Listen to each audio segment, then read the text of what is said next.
Hello, dear students. Good morning to all of you.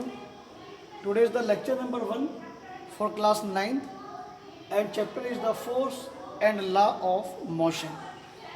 तो बेटे आज आपका हम 9th क्लास का दूसरा लेसन शुरू करते बेटे। चैप्टर का नाम है हमारे पास force and law of motion.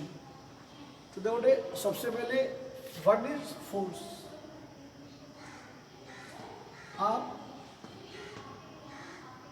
Force बेटे किसको कहेंगे? फोर्स क्या चीज़ है?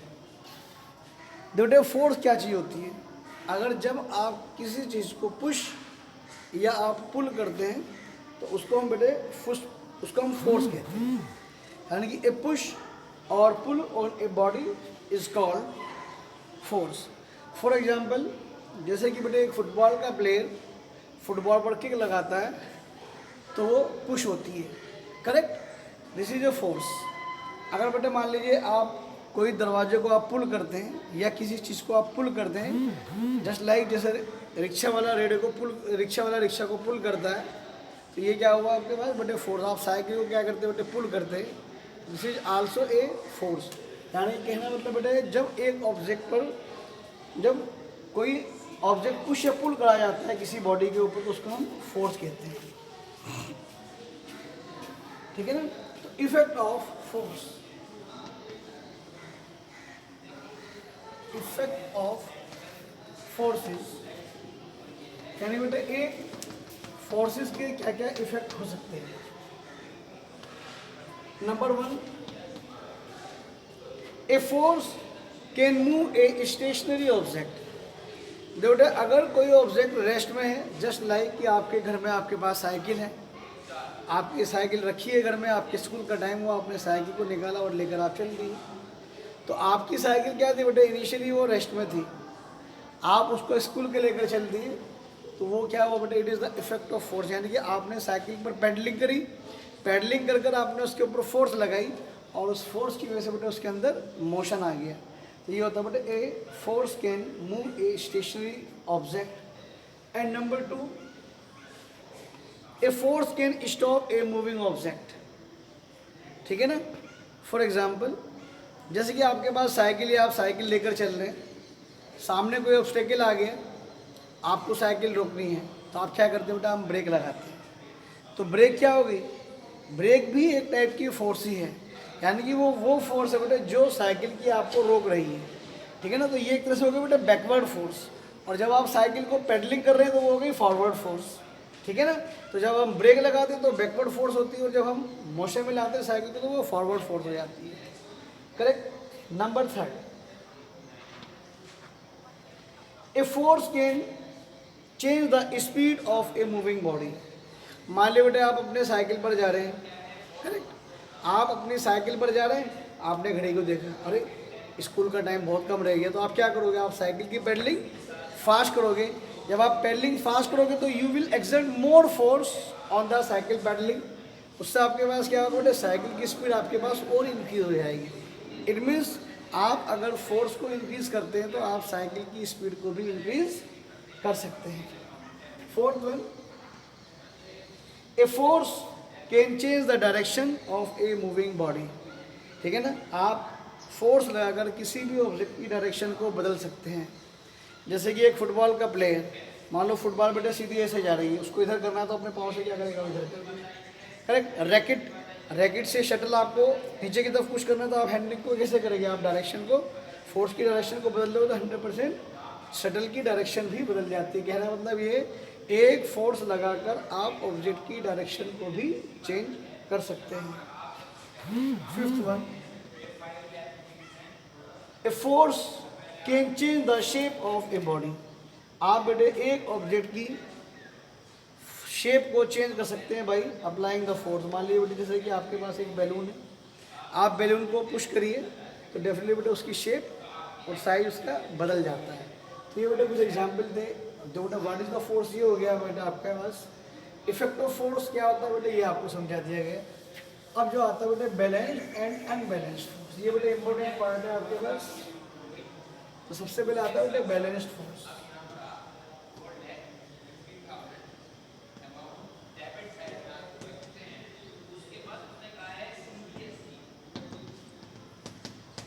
बेटा अगर किसी ऑब्जेक्ट पर नंबर ऑफ फोर्सेस लग रही हैं, लेकिन उस पर लगने वाली जितनी भी फोर्स है उन सभी का फोर्स का सम जो है अगर वो आपके पास जीरो है, यानी कि net force is zero, then हम उसको क्या कहेंगे बेटा, हम एक बैलेंस फोर्स कहेंगे। तो बेटा डेफिनेशन में बोल रहा हूँ बेटा, आप लिख लेंगे अपना। If the resultant of all the forces acting on a body is zero, then the force are called balance force. For example, मान ली बेटा ये एक आपके पास ऑब्जेक्ट है, ठीक है ना, जिसका मास आपके पास m है। तो बेटे जो एक ऑब्जेक्ट का जो वेट होता है बेटे वो हमेशा नीचे की तरफ होता है, तो वेट भी बेटे एक फोर्स है। W क्या हो गया, वेट ऑफ ऑब्जेक्ट, करेक्ट। और बेटा ये हो गई इसकी R, इसको कहते हैं बेटा रिएक्शन। क्या कहते हैं बेटा, रिएक्शन। तो मान लो W की, बेटा भी अभी फोर्स के बारे में आपको पढ़ना है, लेकिन आप थोड़ा समझ लीजिए, फोर्स की जो यूनिट होती है वो न्यूटन होती है, कि फोर्स के बारे में जो बताया बेटा हमें न्यूटन ने बताया। अगर मान लीजिए बेटे एक ऑब्जेक्ट का जो वेट है वो 10 न्यूटन का है, तो 100% अगर कोई ऑब्जेक्ट जब किसी भी चीज़ के ऊपर रखा है तो इतनी ही अर्थ जो होता है वो रिएक्शन करता है, तो इसकी भी वैल्यू बेटे कितनी है, 10 न्यूटन की।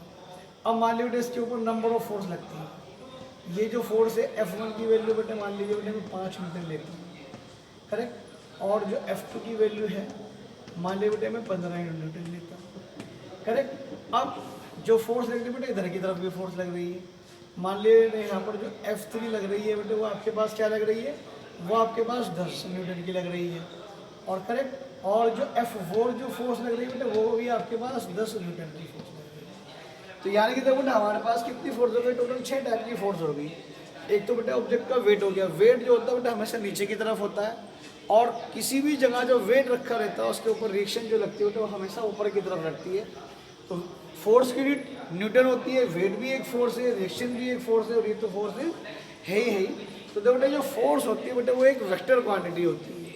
अगर आप एक डायरेक्शन को पॉजिटिव लोगे तो 100% दूसरी तरफ की डायरेक्शन नेगेटिव हो जाती है। इट मीन्स कि अगर मैं लेफ्ट साइड पर, राइट साइड पर लगने वाली फोर्स को अगर मैं पॉजिटिव लूँगा तो इधर के लगने वाली फोर्स सभी नेगेटिव हो जाएंगी।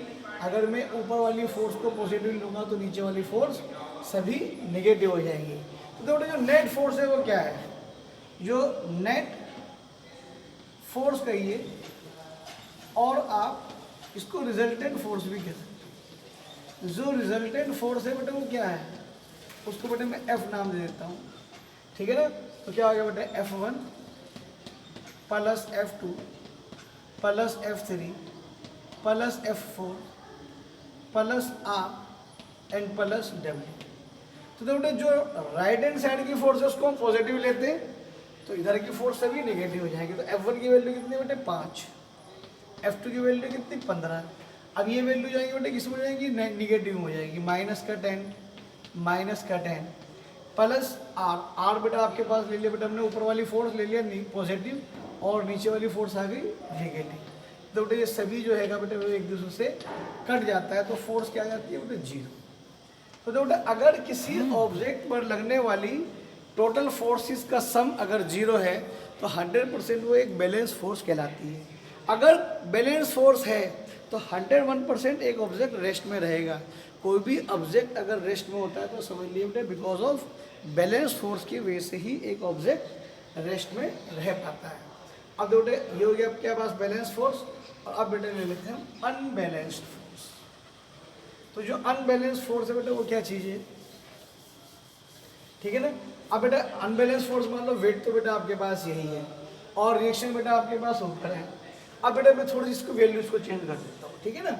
अब मान ले बेटा इसकी वैल्यू को तो मैंने 15 ले लिया और ये वैल्यू बेटे मैंने 20 ले ली, चलो 25 ही ले ली कोई बात नहीं। ये वैल्यू बेटा मैंने 20 ले ली या 10 ही देने दो इसको तो, और ये वैल्यू बेटा मैंने 20 ले ली। तो अब अगर नेट रिजल्टेंट फोर्स का सम अगर आपके पास जीरो नहीं है तो वो एक अनबैलेंस फोर्स कहलाएगी। और जो किसी भी ऑब्जेक्ट में कोई भी अगर मोशन होता है तो सिर्फ और सिर्फ अनबैलेंस्ड फोर्स की वजह से होता है। तो देखते हैं बेटा आपके पास फिर से वही चीज़ देखते हैं बेटा अनबैलेंस फोर्स के लिए। तो ये आपके पास अनबैलेंस फोर्स के लिए बेटा मैंने बनाया। तो देखो बेटा वही चीज़ बेटा, इधर वाली फोर्स पॉजिटिव होगी, इधर वाली फोर्स नेगेटिव, ये ऊपर वाली फोर्स पॉजिटिव तो नीचे वाली फोर्स नेगेटिव। तो 15 न्यूटन, जो न्यूटन है बेटे फोर्स की यूनिट जो होती है वो न्यूटन होती है, आगे आप समझ लेंगे। तो अब ये 15 हो गया बेटे, ये आपके पास क्या हो गया 25 हो गया, प्लस F3 हो गया बेटे 10, ये बेटे लेकिन ये आएगा बेटे माइनस का, ये आएगा बेटे माइनस का 20 प्लस 10 एंड माइनस 10, बेटे ये तो इससे कट गया। तो 25 एंड 15 क्या हो गया बेटे 40 माइनस का 30। तो जो नेट रिजल्टेंट फोर्स आया बेटे कितना है मेरे पास, वो 10 न्यूटन का है। इट मीन्स की क्या शो करता है कि इस ऑब्जेक्ट पर लगने वाली फोर्स 10 न्यूटन है, पॉजिटिव 10 न्यूटन है। अब पॉजिटिव डायरेक्शन मेरे पास क्या है, टुवर्ड्स द राइट। तो 100% this object will move towards the right region. जो रिजल्टेंट फोर्स है वो पॉजिटिव, अगर रिजल्टेंट फोर्स का सम मेरा नेगेटिव आता है तो ऑब्जेक्ट का जो मोशन होता है बेटा वो इधर की तरफ होता है, टुवर्ड्स द लेफ्ट साइड। तो कहने मतलब बेटा ये है कि अगर कोई ऑब्जेक्ट पर लगने वाली फोर्स बैलेंस फोर्स है तो वो ऑब्जेक्ट हमेशा रेस्ट में रहेगा, और अगर डिफरेंट फोर्सेस का सम आपके पास जीरो नहीं है तो वो एक अनबैलेंस रहेगा। अनबैलेंस फोर्स की वजह से ही किसी भी ऑब्जेक्ट के अंदर मोशन पॉसिबल है। तो बेटा आज का लेक्चर बेटा यहाँ पर हम समाप्त करते हैं आपका, ठीक है ना। कल बेटा हम आपको न्यूटन्स लॉ ऑफ मोशन पढ़ाना शुरू करेंगे। ओके, थैंक यू बेटा।